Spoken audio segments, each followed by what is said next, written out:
Sholat taraweh tercepat di dunia, 23 rakaat diselesaikan dalam waktu 7 menit. Blitar, berita5.com, sholat taraweh tercepat di Indonesia terjadi tepatnya di kota Blitar. Bagaimana tidak, sholat taraweh berjumlah 23 rakaat yang umumnya memakan waktu kurang lebih 1 jam, dilaksanakan hanya dengan waktu 7 menit saja. Tentunya bagi Anda yang baru pertama kali mendengarnya akan berkata tidak mungkin. Namun jangan salah, hal tersebut benar-benar terjadi, yaitu di kota Blitar, tepatnya di Pondok Pesantren Mambaul Hikam. Di pondok pesantren tersebut, sholat taraweh dan witir yang jumlahnya 23 rakaat bisa diselesaikan dalam waktu kurang lebih 7 menit saja. Salawat taraweh kilat di Blitar News terkini. Bisakah Anda membayangkan melakukan sholat taraweh dengan jumlah 23 rakaat dalam waktu 7 menit saja? Benar, sholat taraweh yang dilakukan tersebut terbilang gerakan sholat taraweh super kilat. Walaupun gerakan sholat cepat, namun gerakan sholat taraweh yang dilakukan sama dengan alur sholat taraweh pada umumnya dengan tidak mengurangi atau menghilangkan bagian gerakan sholat. Setiap pergantian gerakan pada sholat taraweh di Blitar ini terbilang UI Pusat Profesor Dr. Hasanuddin AFMA menanggapi sholat taraweh tercepat sebanyak 20 rakaat dengan witir 3 rakaat dalam waktu 15 menit di pesantren Mambaul Hikam, Mantenan Udawanu Blitar yang menjadi pembicaraan publik. Tumakninah itu rukun dalam sholat. Jika di dalam sholat tarawih tersebut tidak terdapat rukun tumakninah, berarti sholatnya tidak sah, kata Hasanuddin saat dihubungi hidayatullah.com. Hasanuddin menambahkan dalam membacakan surat Al-Fatihah dan surat pendek lainnya, di dalam sholat juga harus dibacakan dengan tartil. Dalam Al-Quran sendiri, lanjutnya menyatakan bahwa bacalah Al-Quran dengan tartil. Artinya tajwid dengan panjang pendek, bacaan harus benar. Kita harus memperhatikan juga seperti apa bacaan Al-Fatihahnya. Sebab Al-Fatihah itu kan salah satu surat di dalam Al-Quran. Sementara Al-Quran menyatakan bacalah Al-Quran itu secara tartil, yaitu tajwid dan panjang pendeknya harus dibaca benar. Karena itu pedomannya, dan jika menyalahi itu berarti sudah melenceng, papar Hasanuddin. Jadi menurut Hasanuddin di dalam sholat itu harus memenuhi rukun sholat seperti tumakninah. Dan ketika membacakan surat Al-Fatihah, surat-surat Al-Quran juga harus tartil. Mereka jamaah sholat tarawih yang tercepat harus memperhatikan hal-hal itu. Jika 2 unsur itu saja tidak terdapat dalam sholat taraweh yang tercepat itu, maka sholatnya tidak sah. Tetapi meski sholat tarawehnya cepat, jika tumakninah ada dan ketartilannya benar, berarti sholat tarawehnya sah, kata Hasanuddin. Terkait dengan menyingkat bacaan saat rukuk, sujud, dan lainnya, menurut Hasanuddin itu termasuk sunnah sholat. Sementara perbuatan rukuk, sujud, duduk, tahiyat, berdiri, iktidal, dan lain sebagainya itu termasuk rukun sholat yang wajib dikerjakan.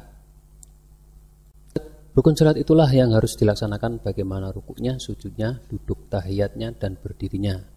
Kalau bacaan dalam rukuk, sujud, dan seterusnya itu termasuk sunnah sholat. Jadi tidak membaca doa sekalipun ketika rukuk dan sujud tetap sah sholatnya. Sebab yang harus dikerjakan adalah rukun sholat seperti perbuatan rukuk, sujud, dan seterusnya itu, pungkas Hasanuddin.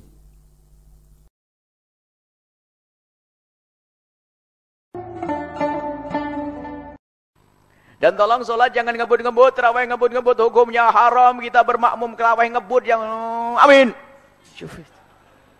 Tiba-tiba amin. Itu lahan, maka haram.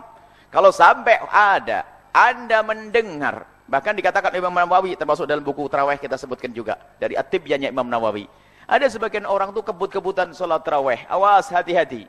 Kalau Anda mendengar orang membaca Al-Quran dengan cara yang salah, ngebut sampai nggak ketahuan makhrajnya dan sebagainya, itulah dan hukumnya haram. Wajib bagi imam, seorang pemimpin, untuk mengambil imam itu untuk dicambuk. Imamnya dicambuk karena dia telah melakukan dosa. Dan kita pun haram bermakmum dengan imam yang semacam itu. Pengen dapat pahala tapi dapat haram. Lihat, gara-gara imamnya kebut-kebutan. Wah, ini masyhur. Tercepat masuk apa namanya itu, ada piala apa penghargaan apa itu, waduh, innalillah. Jangan ngaco lah. Kalau apa? Kalau urusan 10, 12 rakaat itu adalah perbedaan bilangan saja dan itu sah-sah saja. Tapi kalau membacanya nggak benar tuh mutlak haram tuh. Anehnya ini biasanya itu adalah yang paling suka begitu orang yang 20 rakaat itu. Awas hati-hati ini. Mempertahankan 20 rakaatnya biarpun bacaannya nggak karu-karuan. Ini kan kacau. Ini nasib buruk tuh. Nasib buruk, awas hati-hati. Tolong ini adalah pemahaman yang harus disampaikan. Membaca yang benar, paling tidak kalau secepat-cepatnya itu adalah hurufnya masih terbaca semuanya. Anggap saja Bismillahirrahmanirrahim. Alhamdulillahirabbil alamin arrahmanirrahim maliki yaumiddin iyyaka na'budu wa iyyaka nasta'in ihdinas siratal mustaqim. Satu nafasnya. Ibaratnya itu. Masih kebaca tapi apa itu ngomong apa itu? Amin, amin, amin, amin. Ini baru rukuk sudah berdiri lagi. Wah, tunggu tangan. Ini biasanya yang 20 rakaat itu ini. 20 rakaatmu benar, tapi tarawihmu juga harus dibeneri ini. Jangan kamu coreng amalan tarawih 20 rakaat itu. Innalillahi. Masya Allah, hati-hati ya. Na'udzubillah.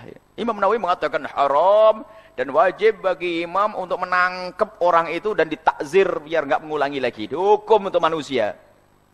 Awas tolong yang di kampung-kampung itu. Memang saya akui, saya senang waktu anak-anak dulu. Yang paling pertama bodoknya bunyi itu mana? Itu paling cepat, nomor 1. Aduh. Jadi bahkan itu tidak terawih itu anak-anak itu nunggu mau bedul kan. Kalau sudah Bismillahirrahmanirrahim nawaitu sama nomor 1. Ini kan terawihnya anak kecil. Oh sudah tua-tua kok jadi anak kecil. Ini kelemahan kita itu. Alasannya ngikuti, di sini memang sudah biasa begitu dari masa ke masa. Yang salah jangan diikuti dong, perubahan dong. Biarpun katanya mbahmu wali atau bapakmu wali besar, ya salah dalam hal ini. Wali kan tidak maksum. Nah, cuman kadang-kadang kesandarannya adalah, wah ini sudah pernah dilakukan mbah saya yang wali. Mbahmu wali benar, cuma dalam hal ini salah, tetap jadi wali, nggak akan kurangi. Sekarang jangan ikuti kesalahannya, mbahmu bukan nabi, yang perilakunya jadi syariat tidak, bertentangan dengan yang diajarkan nabi, baca Al-Qur'annya tidak benar, awas hati-hati. Cuman kadang-kadang gara-gara ini musola lama, dari masa ke masa ini kan, mbah ini kuburannya kan diziarah, ini wali besar, dan memang sholatnya cepat kayak begitu. Yang salah jangan diikuti. Yang salah jangan diikuti. Baik ya, membacanya yang benar, makhrajnya harus keluar semuanya, hurufnya harus keluar, jangan kebut-kebutan, na'udzubillah. Ini mohon maaf, kita menghimbau tetap 20, tapi 20 yang benar. Jangan dicoreng dengan 20 yang ngaco itu. Kebut-kebutan sudahlah, Masya Allah. Ya, sudahlah kalau begitu dibagi 2 aja, 10 awal waktu, nanti malam 10 lagi, gitu saja kalau. Tapi kalau 20 saja, 20 yang pelan-pelan, yang nggak mampu sudah selesai. Tapi jangan sampai ngebut sampai kehilangan huruf-hurufnya. Dan itu Al-Quran hukumnya haram, mengundang murka Allah, yang bermakmum di belakang pun jadi maksiat, yang dengar pun kalau diam jadi maksiat. Makanya kami ngomong begini biar saya tidak dihukum oleh Allah.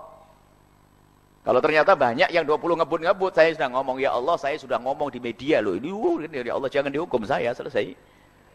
Saya sudah ngomong berkali-kali, setiap tahun saya ngomong begini, ya Allah jangan dihukum. Nanti kalau dihukum, kamu diam saja. Iya, saya nukil dari Imam An-Nawawi rahimahullah. Coba baca omongan Imam Nawawi rahimahullah dalam bab tarawih yang kami hadirkan.